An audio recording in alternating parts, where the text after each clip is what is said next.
Hi, I'm Scott from the Rio Grande Jewelry Tech Team, and today I'm going to be showing you bead setting inside ZBrush. So let's get started.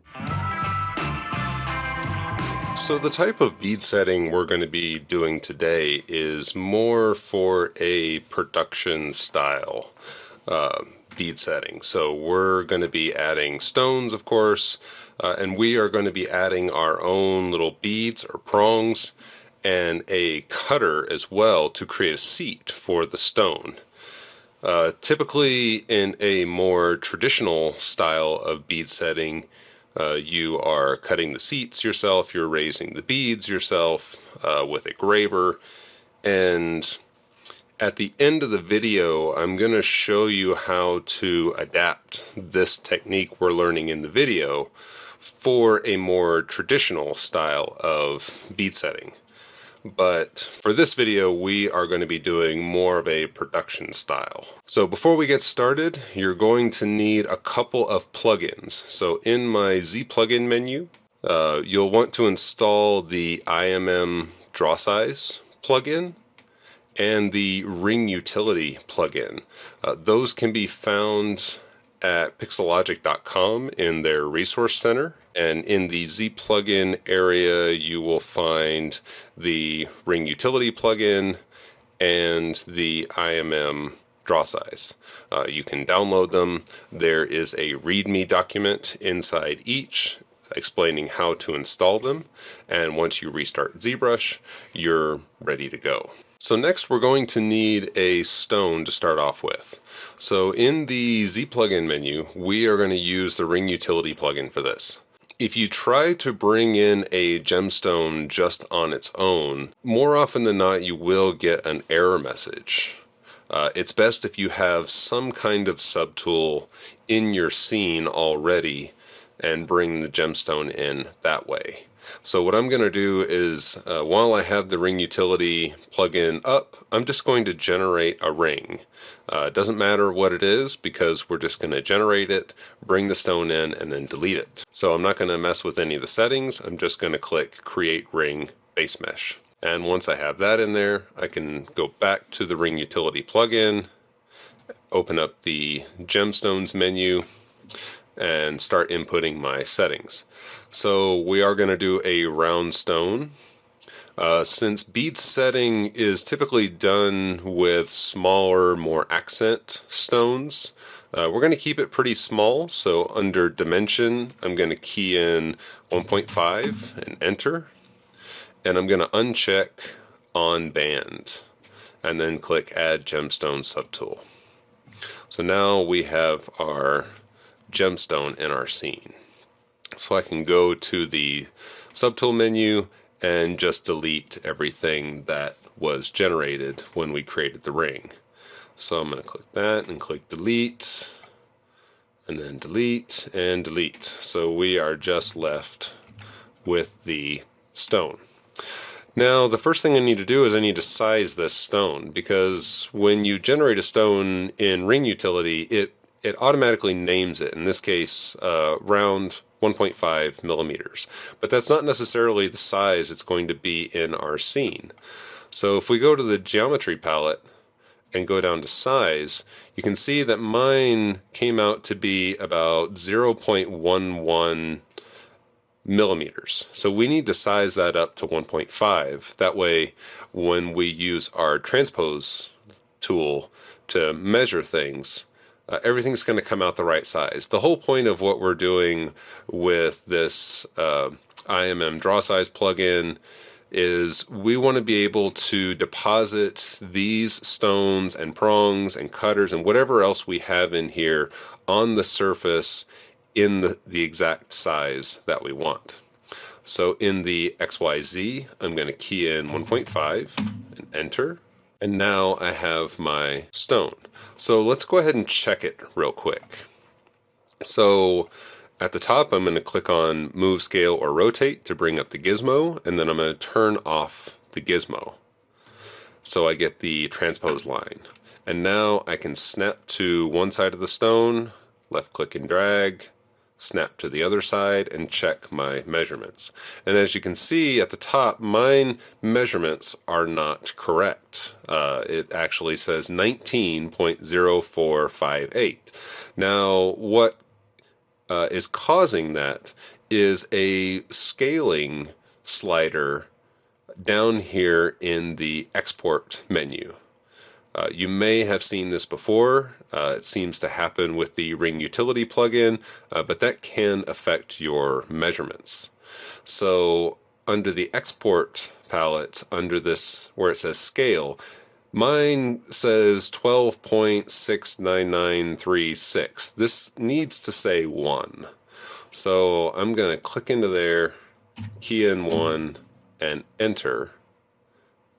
And now I should be able to take another measurement and everything comes out the way it's supposed to.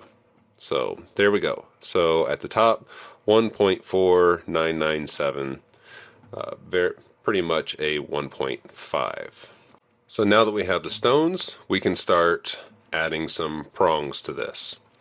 So I'm going to go to the subtool palette and go to append, and I'm going to append in a cylinder. Right now it is way too big, so I need to select it in my subtool menu, bring up the gizmo, turn that back on, and I'm just going to scale it down in XYZ until it becomes a bit more of a manageable size. And I can turn it on the side, do a rotate while holding shift, and rotate it 90 degrees. So while we got it highlighted, let's go ahead and check the sizing in our geometry palette. So right now, it is saying that this cylinder is 2.27 millimeters long and about 0.86 in diameter. I want to bring that down a little bit. This prong is pretty large for such a small stone. So I can either key in the exact dimensions in the X and Z boxes, or I can use my gizmo, scale in XYZ, and just look at the sliders as they come down to kind of dial it in. So we're at about 0.605. That's going to be just fine. And now I can go ahead and place it. So I'm going to use the little corners of my gizmo here just to manually kind of move it over. I don't have to be super exact with this because the prong is going to get burnished down. It's going to get shaped with a beading tool. So I don't have to be super exact, but I want to be pretty close. I don't want it to be, off over here, over here, over here. I want to get it pretty close to where it needs to be. Next, I'm going to go ahead and do a bit of sizing on it. It's a bit long at the moment. When we place this on our geometry, we don't want a lot of this coming down below the surface. The surface of our geometry is going to be right here along the girdle. That's where the stone's going to sit. So everything down here is under the surface of the metal, and everything up here with the crown is going to be above the surface. So we just want a bit of geometry on the prong that will overlap what we're going to be putting it on, so that way we get good booleans and, or Dynamesh, or, whichever you are doing. So something like that looks okay. And I also want to make it look a bit more like a prong. Right now it's flat on top. I want to kind of round it off a bit. So I'm going to hit S on my keyboard and bring up my draw size. And I'm just going to use the smooth brush. So I'm going to hold shift and then just go around the corners a little bit just to round that off, make it look a bit more like a prong. And now I can make any sort of final adjustments with my gizmo. As I said, you just want enough geometry down here to overlap the surface of whatever you're going to be placing it on, and you want enough prong above the stone where the setter isn't going to have any issues getting metal over the stone. It's best to have a little too much than too little. It's much easier to take away metal than it is to add it. So I think that's going to be okay. So I got my prong ready to go, and now I need to make the other ones. So what I'm going to do is go into the geometry palette under Modify Topology, and on the mirror and weld command, I'm going to make sure that the x-axis and the z-axis are both checked, and click mirror and weld. So now we have our 4 prongs or beads. Next thing we need to do is we need to make a cutter to cut a seat for this stone. So I'm going to append in a cone 3D, and I'm going to turn off my prongs to get them out of the way and make sure to select the cone. As you can see, it's upside down at the moment, so I need to grab my gizmo and rotate while holding shift and bring it to 180 degrees, and now I can start getting it ready. Right now it's pretty jagged, it's very low poly, so I want to smooth that out. I don't want this jaggedness to translate to the boolean, so I'm going to just do the quick way and go into my geometry palette and hit divide a few times just to smooth that out a little bit so it'll cut a little cleaner. And you'll notice that just by subdividing, I've kind of rounded off the top surface up here. While I got my gizmo out, I can just clip it. So on the scale and Y, I'm going to hold Control to clip and just drag this down a little bit to clean that up. That's much nicer. Next thing we need to do is we need to scale this a little bit, because I want this cutter to be roughly the same diameter as the outside of my stone. So I'm kind of looking over here while I'm scaling in X, Y, and Z and just moving it up a little bit to get that scaling right. And I think that's going to be okay. But right now it's pretty long. If I turn on transparent mode, you can see I've got a lot of air underneath this stone that I don't want. I don't want the seat to be that deep. So I'm going to go ahead and shorten it real quick. And in the move and Y on my gizmo, I'm going to hold Alt to unlock and drag the gizmo up right to the top. And then I can use scale and Y to bring this in a little bit. You do want a little bit of air underneath the stone. You don't want the tip of this stone to be pushing into the metal. You can get broken stones that way. So yeah, leave a little bit of air underneath that stone, and that'll make sure you don't have to worry about that. So right now, the top of this cutter is just equal with the girdle. We need to actually extrude this top part up a little bit. That will make sure that if we're setting this on, a slightly irregular surface, that we don't have the surface of the geometry in which we're putting this on kind of overlapping the top of the cutter, getting weird booleans and things like that. So we need to do a quick extrusion on it. And I'm going to turn off the stone so you can see this a little better. So what I'm going to do is I'm going to mask this bottom part and leave the top part unmasked. So I'm going to bring up my masking brush by holding Control, and I'm going to go into the stroke modifiers and do a drag rect. And now I can draw out a box, press and hold spacebar to move that box, and just get it right up to the top of the surface. So everything down here is masked and everything up here is not. And then I can bring my gizmo back out, move in Y, and just extrude this out a little bit. And go ahead and clear the mask. So that is looking pretty good. Now I have my cutter, my prongs, and my stone set up. So the next thing I would recommend is, just so you don't have to build this again, I would recommend saving this as a Z tool so you can bring it back in to later designs. So what you would do is click Save As up here in the tool palette, give it a name, and save it somewhere, wherever you're going to remember where it's at. And that will make sure that we can do this in a dependable way, because we are going to need to take some measurements of this before we actually make the insert mesh brush.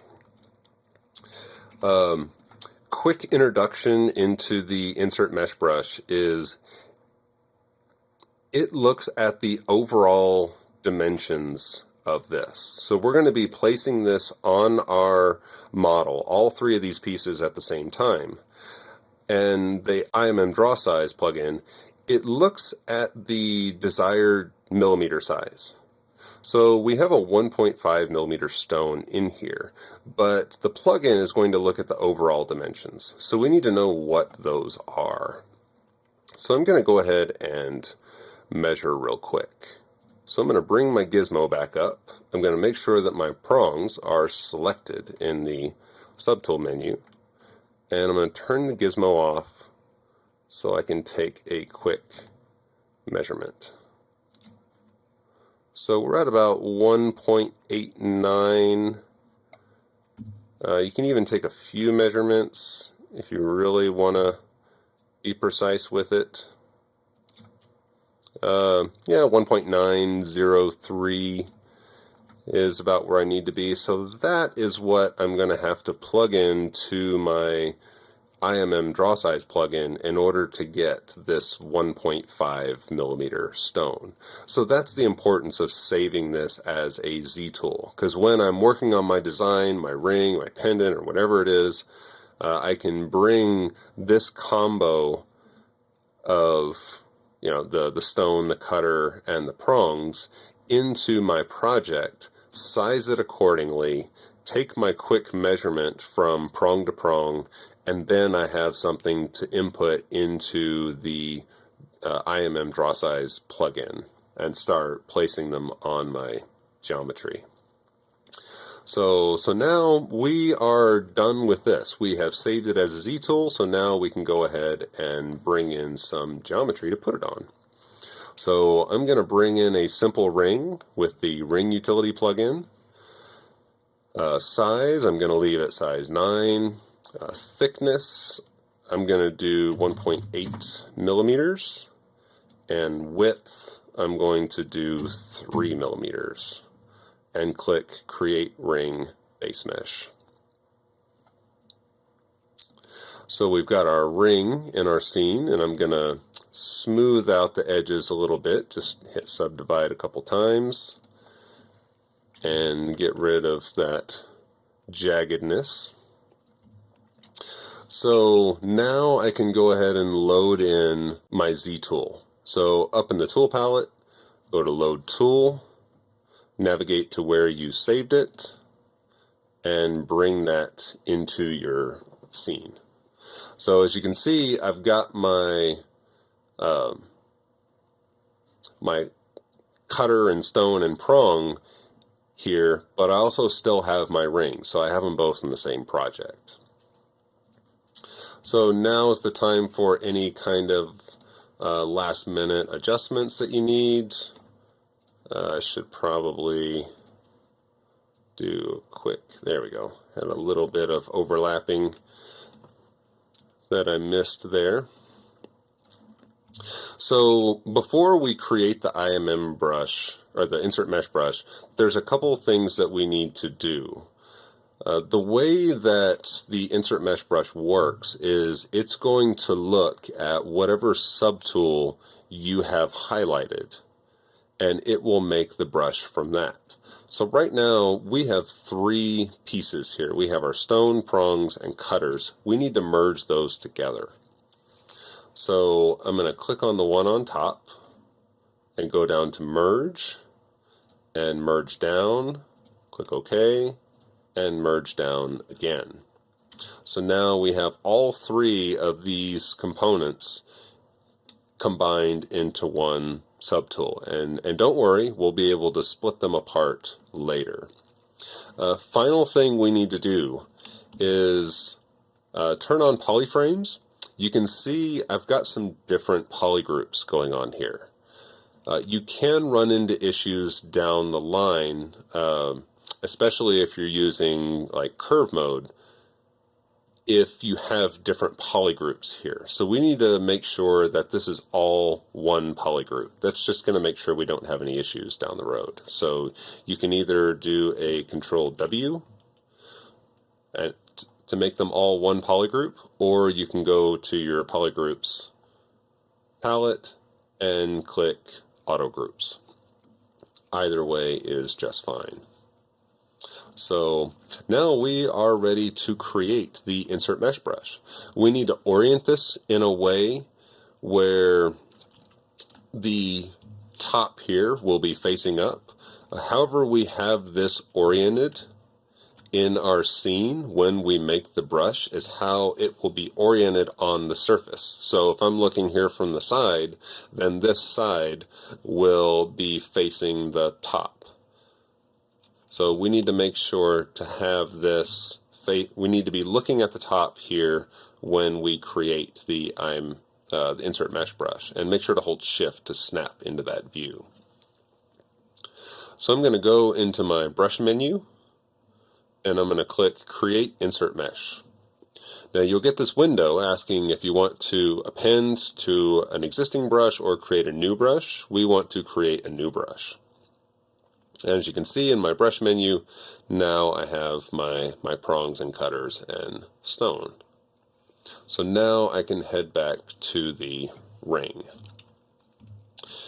Now I'm going to bring my Z plugin menu out, and I'm going to dock it on the left so you can see it a little better.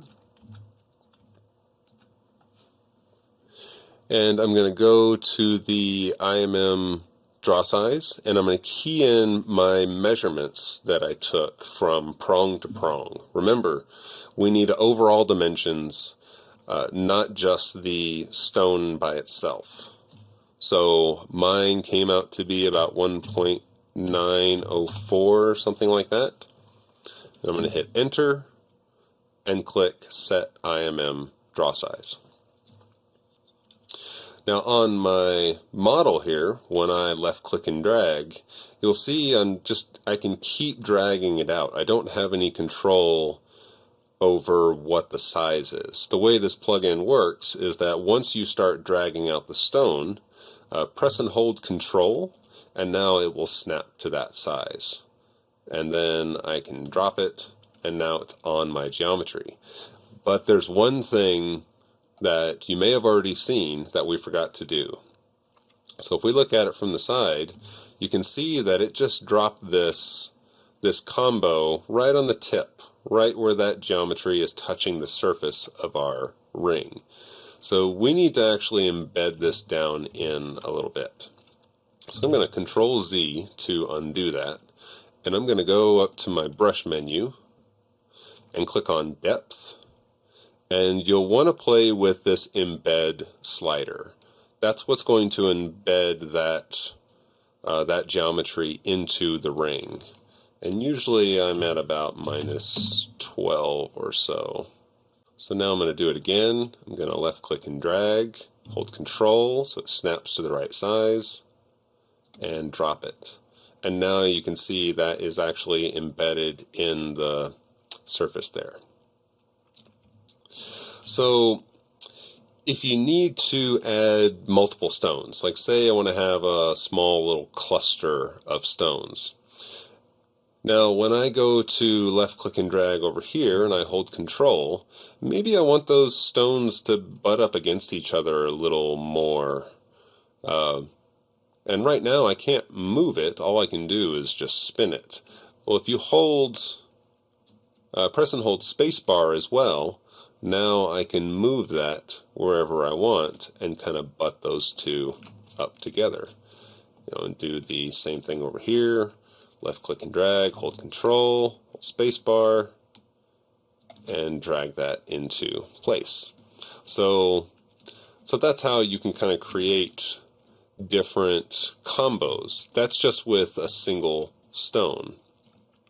Let's say I wanted a whole line of stones going across the top.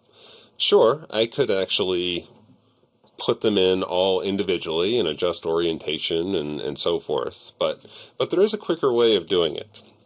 So I'm going to undo to get back to my blank ring, and I'm going to go into the stroke menu, I'll click on curve, and I'm going to turn on curve mode.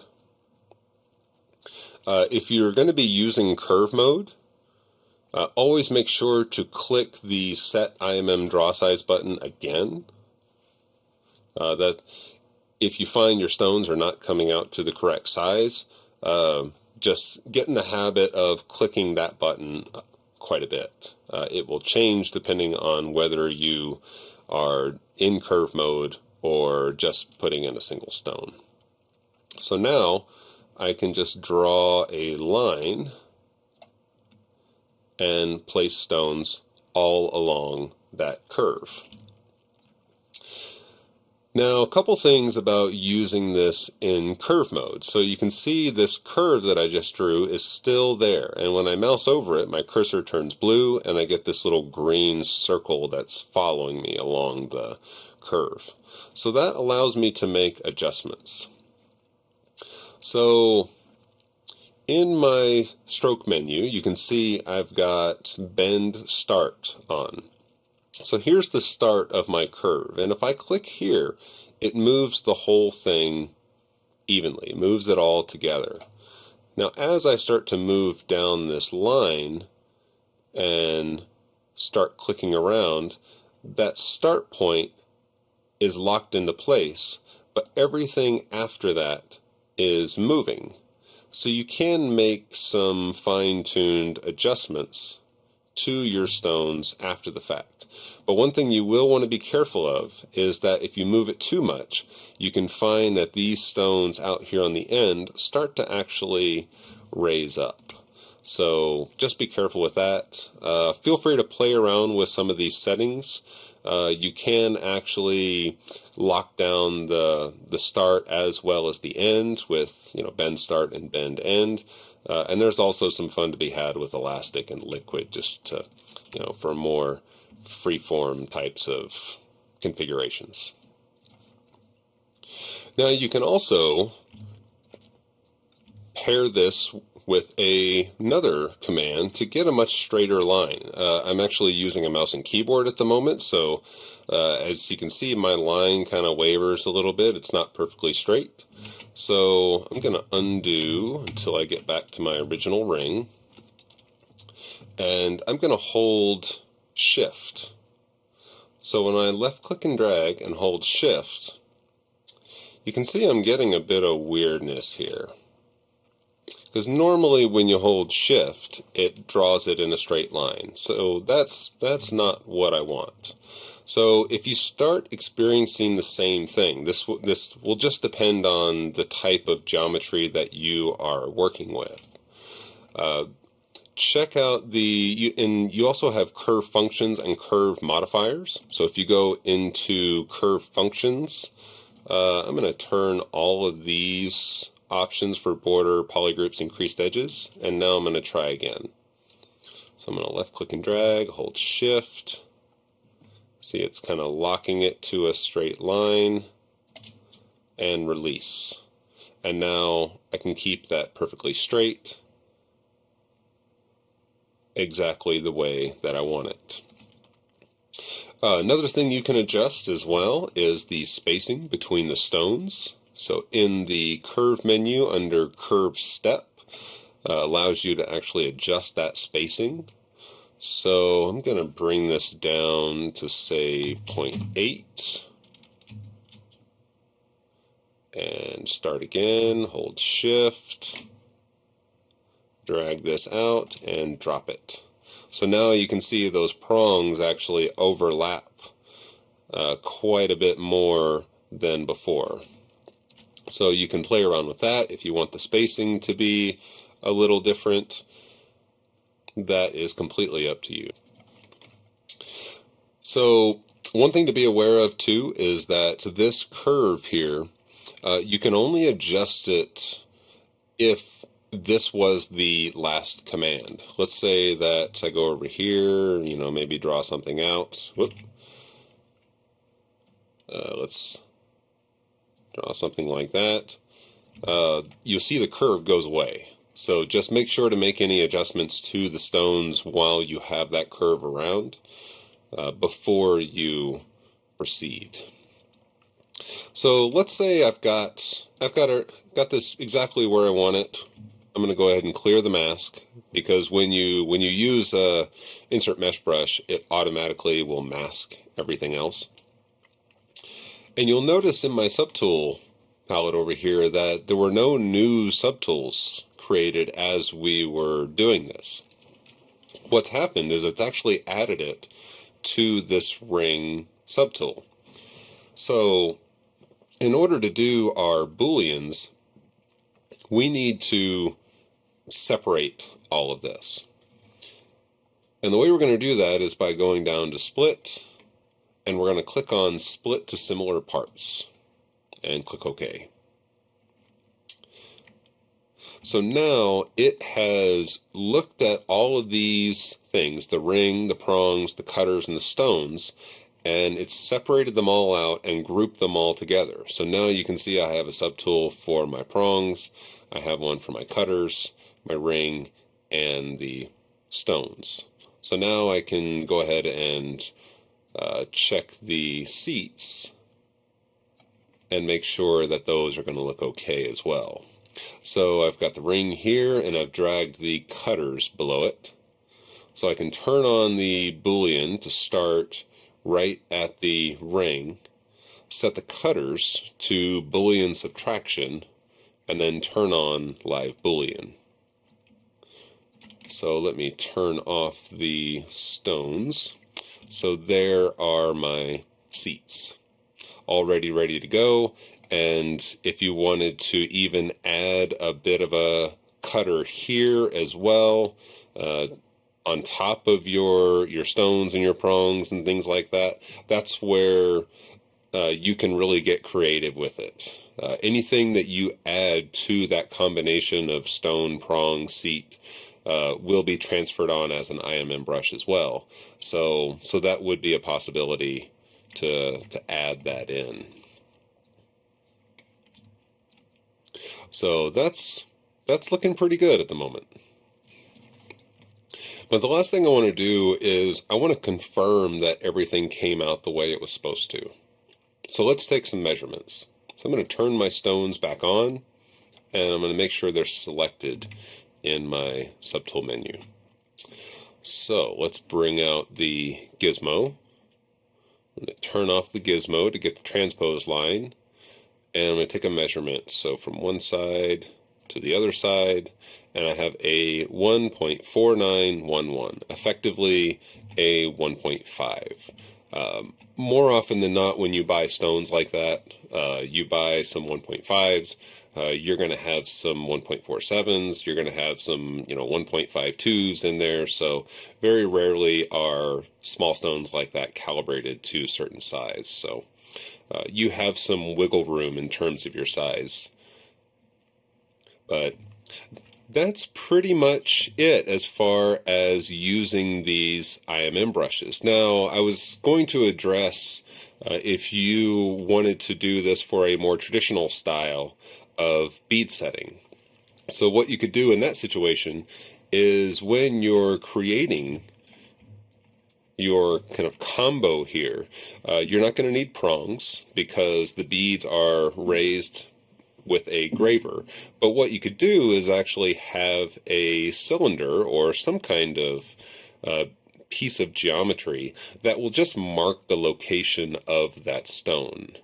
So you could have a cylinder that's actually coming out through the top of the stone, and then when you place it on your ring, you can boolean out a very small area of, or where that stone is going to be located. And then the setter, if that's you or somebody else, can use that to place the stone, cut the seat, raise the beads, and burnish them down. So this method does work if you're doing this kind of more production style bead setting, or if you're doing a more traditional style bead engraving or bead setting. So that was bead setting inside of ZBrush. I hope you enjoyed it. Thank you for watching. If you have any questions, feel free to leave them in the comments.